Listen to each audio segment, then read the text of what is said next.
Seguramente que vamos a disfrutar el intercambio con Rafa y Sergio de todas maneras, aunque la extrañemos a Nuria y nos quedamos con ganas de conocerla.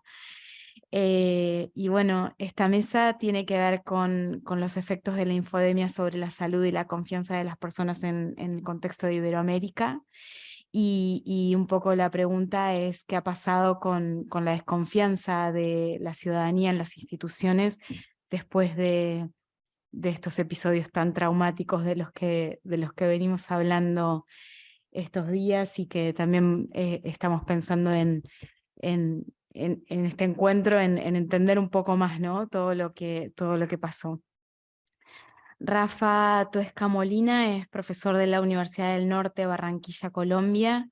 Es doctor en Medicina Preventiva y Salud Pública de la Universidad Autónoma de Madrid y doctor en Estudios Históricos y Sociales sobre Ciencia, Medicina y Comunicación Científica de la Universidad de Valencia.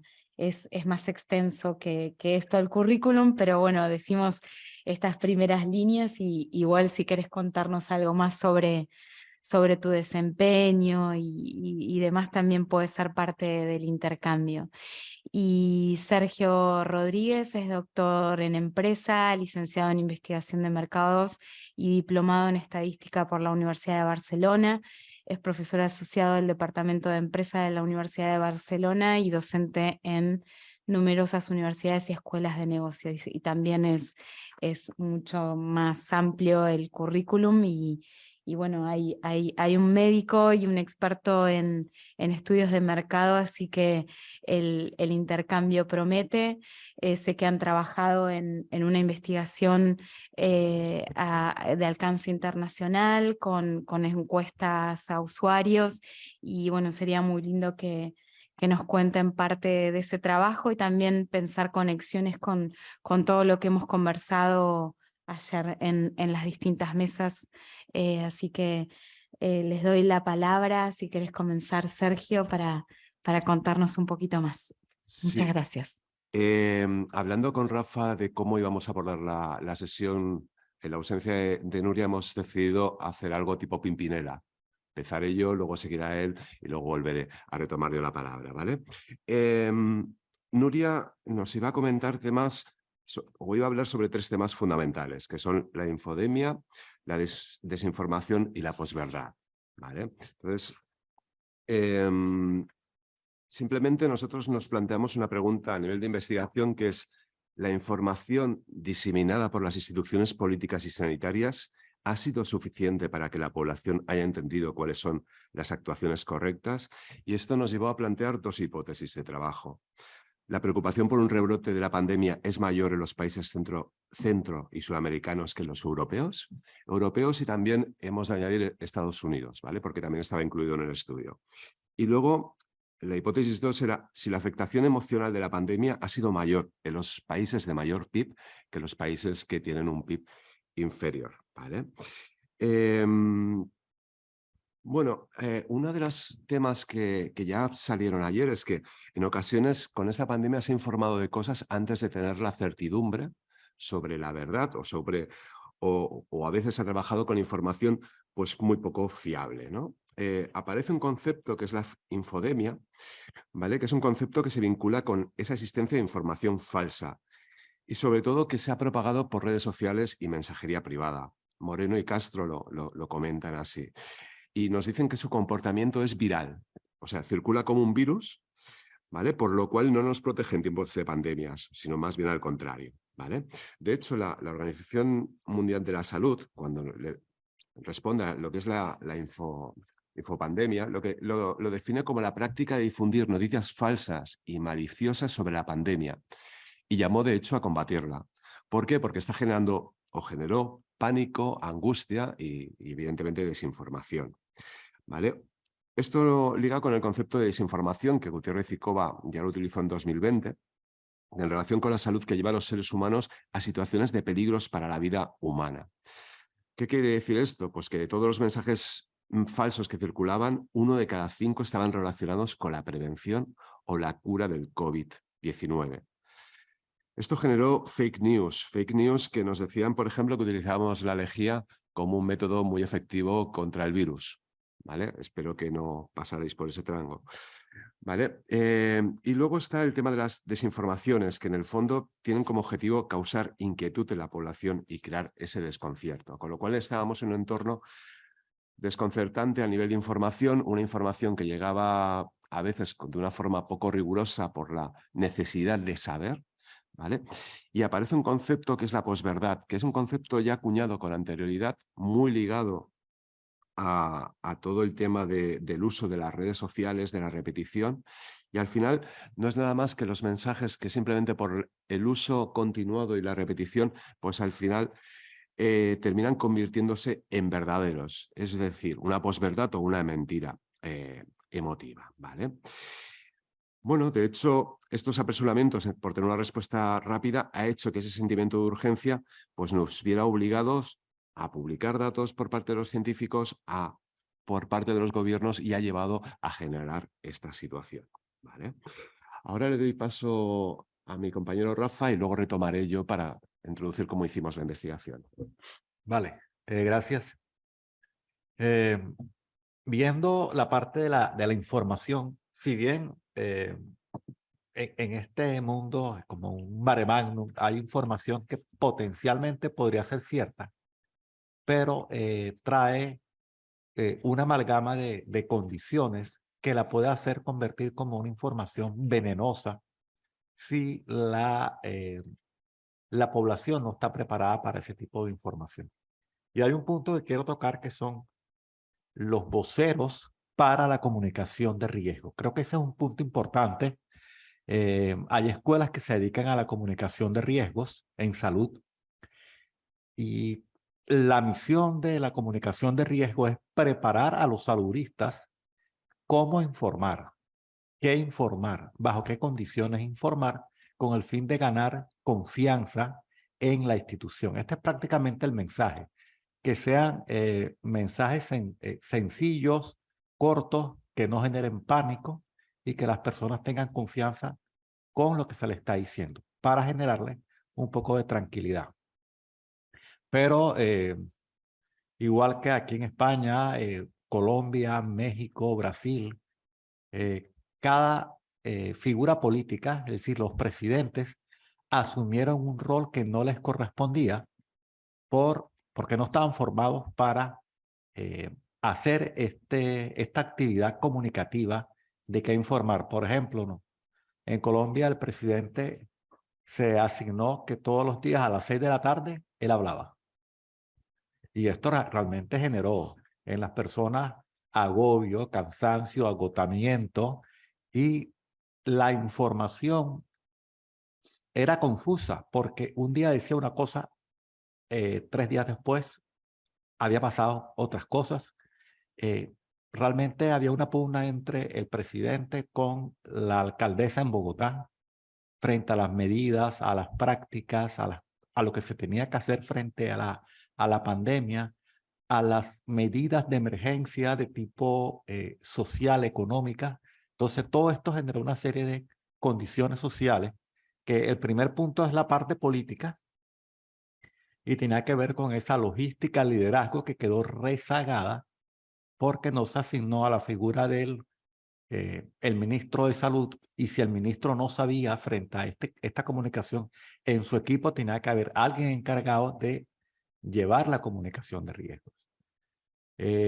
Esto generó una serie de condiciones, dado que nuestro país tiene un sistema de salud y en Latinoamérica los sistemas de salud son fragmentados y segmentados, la atención primaria no es el eje central de la prestación. El médico de familia realmente es muy puntual, no es algo que, como acá en España, que hay una mayor institucionalidad del médico de familia. Es la puerta de entrada frente a la atención en nuestros países. Esta figura es competitiva, realmente compite con menos salarios que un médico especialista. Entonces, aquí hay una figura de descrédito frente al médico de familia. Entonces, con este modelo bastante complejo de prestación de servicios, el otro aspecto tenía que ver con las condiciones para nuestro país y también para algunos países en Centroamérica era con la migración, el fenómeno de la migración venezolana en nuestros países. Y dentro de las medidas, el presidente cierra la frontera y esto pone en riesgo la condición de salud de estas personas porque tienen una situación de carencias en el país y estaban buscando formas de o que los pudieran atender o que pudieran tener una mejor expectativa de vida frente a lo que estaba pasando. Por otro lado, algo que me pareció que fue un poco más sano, las comunidades indígenas en nuestro país se cerraron y eso permitió que tuviesen menor afectación. El problema de todo esto es la poca confianza con los sistemas de información de estadística de nuestro país. Entonces, había un pequeño desbalance en la información. Una cosa tenía el Ministerio de Salud y otra información tenía el Instituto como de Salud, que era una oficina que maneja vigilancia epidemiológica, que tenía la información. Entonces, aquí teníamos una serie de condiciones un poco complejas porque los casos que estaban siendo detectados como sospechosos, que no estaban confirmados con la prueba, pasaban al sistema, se cargaban al sistema como sujetos positivos. Entonces, ahí el número nos iba a estar cambiando de manera falsa. Entonces, las personas también estaban con la queja realmente, ¿qué es lo que está pasando? ¿Cuántos casos están pasando realmente que son casos? Si las pruebas son confiables, las pruebas que se estaban haciendo inicialmente.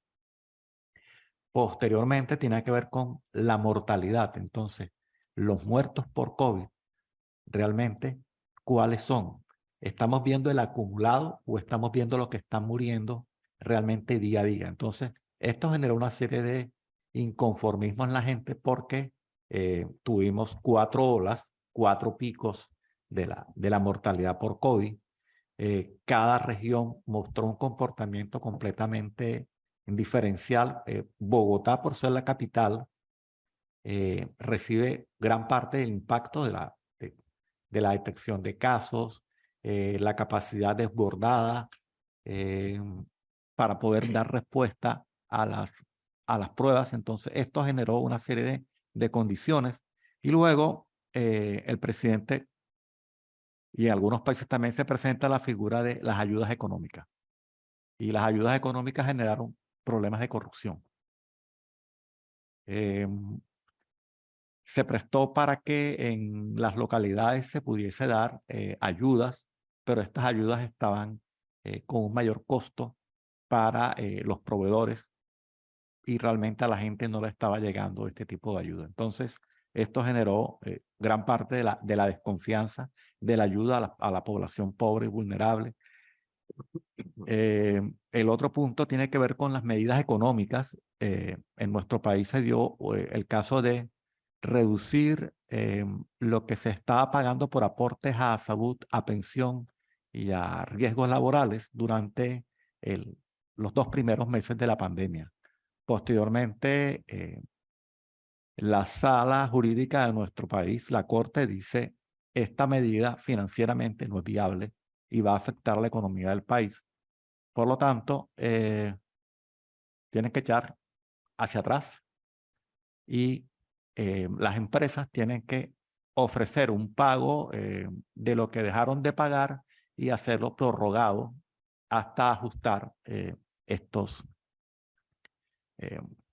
dineros dentro del Estado. Entonces, esto también generó mucho malestar en las personas por la contravía de las medidas de tipo social. Entonces, en algunos países se presentaron todo esto y las políticas de salud a veces no iban muy de la mano con lo que estaba pasando. Por ejemplo, publicidad que salía con el lavado de manos, donde había regiones que el acceso a agua potable es complejo, especialmente comunidades indígenas.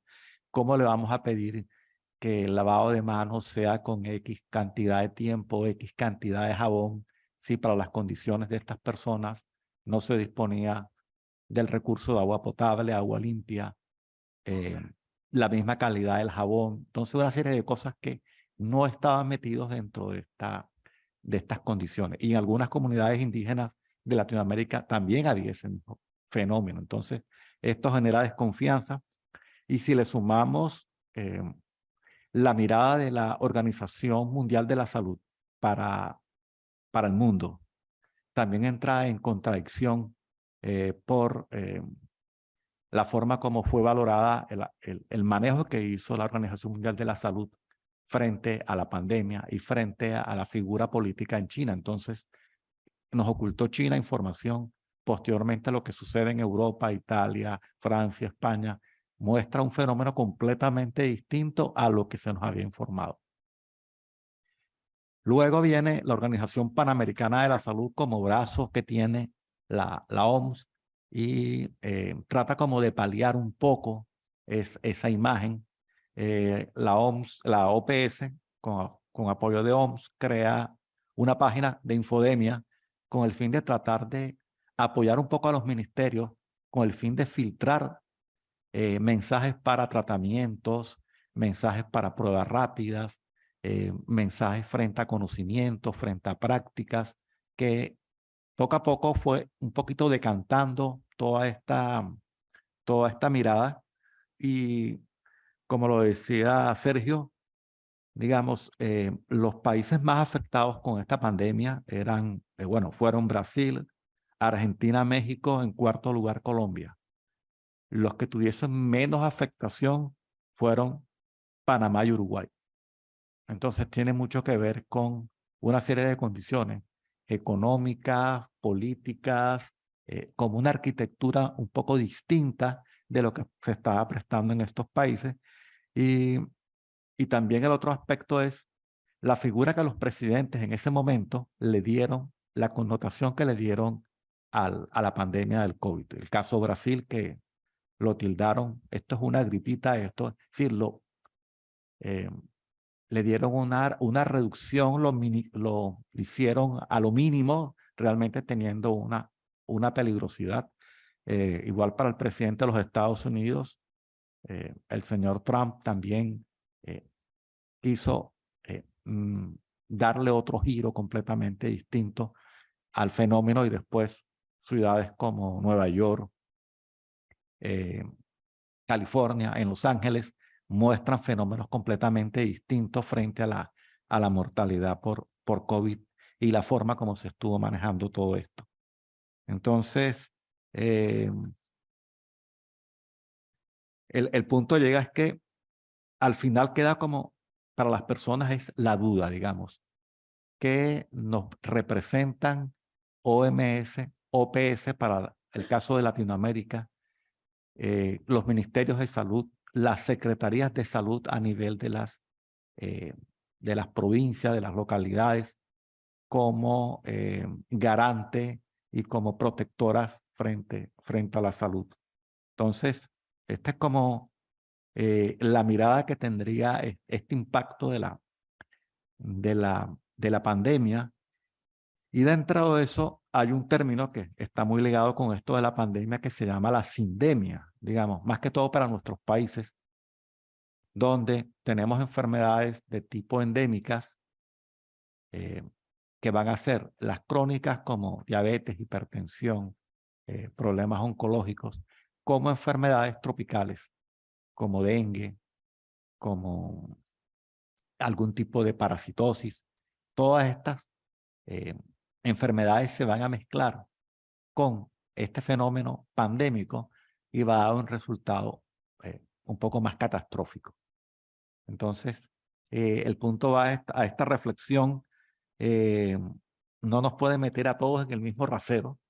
Tenemos unas particularidades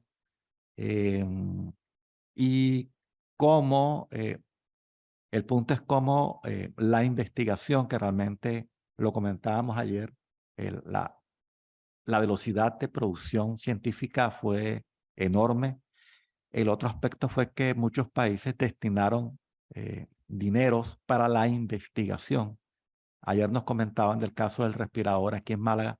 en nuestros países se dieron este tipo de actividades, pero desafortunadamente no quedó nada, digamos. Esa es una deuda que tenemos, que sería como la rendición de cuentas y la transparencia de los países en Latinoamérica frente a al manejo de la pandemia. Realmente esta es como la deuda que tenemos en nuestros países y hay que hacer esto de cara a un fenómeno que se presentó de forma viral, como lo comentabas, que fueron todas estas protestas, tanto en Chile, en Brasil, en Colombia, lo que está pasando, bueno, en Perú. Entonces, todas estas protestas que se están dando, y algunas de ellas se dieron durante la pandemia. En nuestro país, durante la pandemia, se presentaron protestas. Y el riesgo desde el punto de vista sanitario es, esta gente va y marcha y se expone a un riesgo. Muchos no llevan tapabocas, cantidad de gente con una mayor exposición, rompiendo un poco de barreras con todo esto del distanciamiento, la misma medida que el gobierno toma del confinamiento, y realmente la pregunta es, ¿tenía valor, tenía sentido el confinamiento? En nuestro país le tocó hacer una protesta personas de más de 70 años para exigirle al gobierno el respeto por las personas mayores para que tuvieran oportunidad de poder salir, porque estaban prácticamente presas en sus propias casas. Entonces, es esta mirada de valorar, hay una serie de cosas que quedan por fuera, son cosas de la actividad social, económica, política, que hay que hacer una reflexión, hacer un análisis para poder tener esas lecciones aprendidas, que es parte dentro de la estrategia de comunicación de riesgo. ¿Qué enseñanza nos deja todo esto? Cómo formar profesionales de la salud, cómo formar políticos frente a este entrenamiento del manejo de comunicación de riesgo, y cómo cambiar un poco el comportamiento, digamos. Con todo esto del COVID nos centramos en lo hospitalario, es decir, UCI, respiradores, camas, y dejamos por fuera la prevención, dejamos por fuera la promoción de la salud y hacerla un poco más sensata de cara a las personas. Ahora sí te dejo, Sergio. Muy bien, pues simplemente comentaros cómo hicimos la investigación. La investigación fue un encuentro feliz entre el mundo de la empresa y el mundo de la universidad. Como estoy entre ambos mundos, tuve la oportunidad de participar en un estudio con un instituto de investigación, que es Punto de Fuga, donde yo colaboro, donde hicimos 4 oleadas de estudio para ver cómo iba cambiando el consumo y la percepción sobre la pandemia en diversos países, ¿vale? Esto, que nace con un interés comercial, pues nosotros lo que hicimos fue recoger parte de esa información y utilizarla para nuestra investigación, ¿vale? Entrando en la ficha técnica, al final este estudio se hizo en 10 países, 5 europeos y 5 americanos, y se hizo entre el 7 y el 10 de febrero del 2022. ¿Vale? ¿Y cuál era la intención desde el instituto? Era, oye, ¿cómo reacciona la población ya ante lo que se preveía una salida en algunos países de la pandemia, ¿no? Los países en los que estuvimos, bueno, el objeto de estudio o el universo objeto de estudio fueron internautas de más de 18 años, es decir, gente que tiene acceso a Internet. El acceso a Internet en España es prácticamente universal, ¿vale? O lo consideramos plenamente hasta los 65, incluso 70 años, prácticamente universal. En otros países no es así, con lo cual eso también lo tenemos que tener en consideración, ¿vale? Los países que consideramos fueron España, Francia, Alemania, Italia, Reino Unido, Argentina, Brasil, Chile, México y Estados Unidos. La muestra fue de un total de 3.050 individuos, aproximadamente unos 300 por país. Y al final nosotros hicimos un cuestionario con preguntas abiertas y semiabiertas, incluso algunas totalmente cerradas, ¿vale? Al final teníamos un cuestionario que constaba de 2 partes, una enfocada a conocer cómo era el comportamiento de consumo, y la otra a cómo se habían informado durante ese periodo de pandemia, durante eso que habíamos vivido, ¿vale? Trabajamos con un error, bueno, el típico error muestral al 95,5%, de más o menos 1,8 a nivel mundial, un 5,7 por país, ¿vale? Bueno, ¿qué resultados obtuvimos? ¿Vale? Uno de los primeros resultados es que nosotros no teníamos acceso a información del tipo, oye, ¿qué porcentaje de vacunados hay en Colombia? ¿Qué vacunas se han utilizado en Colombia? Toda esa información, pues si para Rafa era complicado, pues desde aquí era complicado gestionarlo, ¿vale? Con lo cual teníamos una visión, por así decirlo, panorámica, ¿vale? ¿Qué es lo que veíamos con los resultados? Pues que el miedo a una nueva ola de COVID-19 era mayor en los países centro y suramericanos que en Estados Unidos y en los países europeos.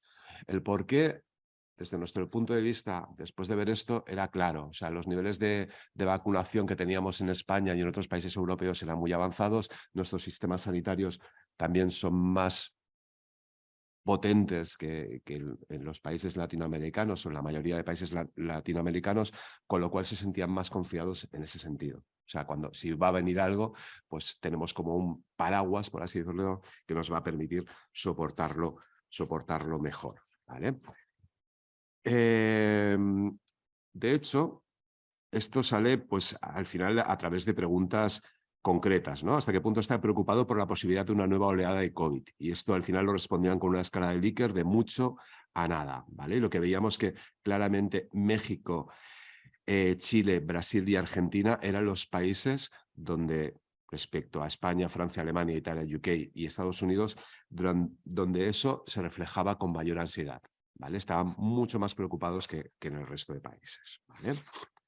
Luego les preguntábamos también otra serie de aspectos. Les preguntábamos sobre el pesimismo acerca del futuro. Esto es curioso y esto entronca con la pirámide de Maslow que ayer comentábamos, ¿no? Soy más pesimista acerca del futuro y también en esta escala de mucho a bastante. ¿Qué nos salían los resultados? Pues que en los países con un PIB mayor, ¿vale? España, Francia, Italia, UK, Estados Unidos y en menor medida Alemania, pues veíamos que ese miedo era mayor. Eran mucho más pesimistas, ¿vale? Que en el resto de países latinoamericanos.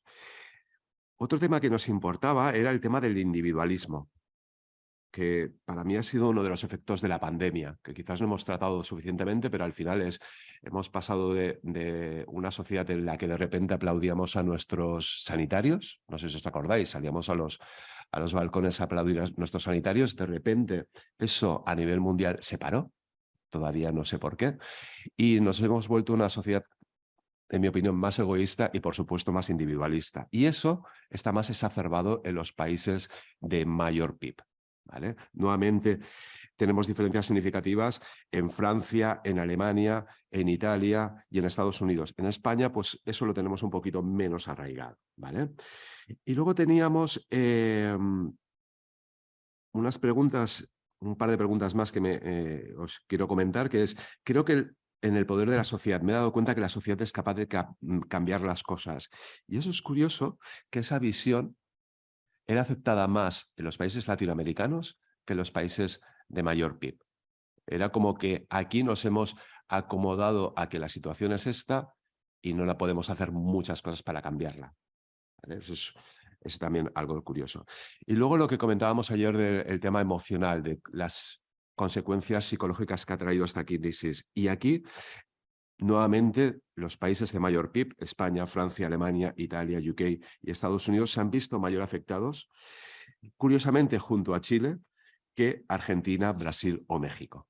¿Vale? Al final también parece correlacionar bastante el hecho de tenemos un nivel, un estatus superior en la pirámide de Maslow, pues tememos más a ese futuro y a esas intranquilidades, ¿vale? Y bueno, estos eran los resultados que os traíamos. Evidentemente, hay que tener en cuenta varios factores al analizarlo, que es, no es lo mismo un señor internauta en España que un señor internauta en Brasil. La clase social está muy ligada ahí, ¿vale? Evidentemente, lo que nos permite utilizar encuestas online es la accesibilidad. Tenemos acceso a mucha gente, pero estas cosas las tenemos que poner en relativo, porque si no pueden llevarnos a consecuencias o a conclusiones erróneas. Y yo quería cerrar mi intervención recordando nuevamente algo que para mí es preocupante, que es el tema de infodemia. Permitidme recuperar cómo lo denomina la OMS, ¿no? Práctica de difundir noticias falsas, maliciosas sobre la pandemia, y se llamó a combatirla porque genera pánico y angustia en la gente, ¿vale? Hace unos días llegó a mis manos un informe sobre de una consultora que es Llorent y Cuenca, ¿vale? Ellos hablaban de un aspecto que nosotros no hemos tenido en cuenta, y fijaros que el título es bastante brutal. No se ve, evidentemente, pero la llaman la droga oculta. Y la droga oculta no es más que un estudio sobre el poder adictivo de la polarización del debate público. Es decir, al final nosotros nos hemos acostumbrado a buscar referentes que perfilen con nuestras ideas, y lo único que hacemos es retroalimentarnos. Y eso va en detrimento, de la verdad, por supuesto, y va alimentando esta infopandemia en ese momento de forma muy clara, ¿vale? El auge que tuvo, pues, que un señor como un presidente de Estados Unidos que dijera, oye, pues utilizar lejía para corregir este problema, ¿vale? Con lo cual este es un problema que se ha analizado y que creo que es interesante que también pongamos sobre la mesa. Muchísimas gracias.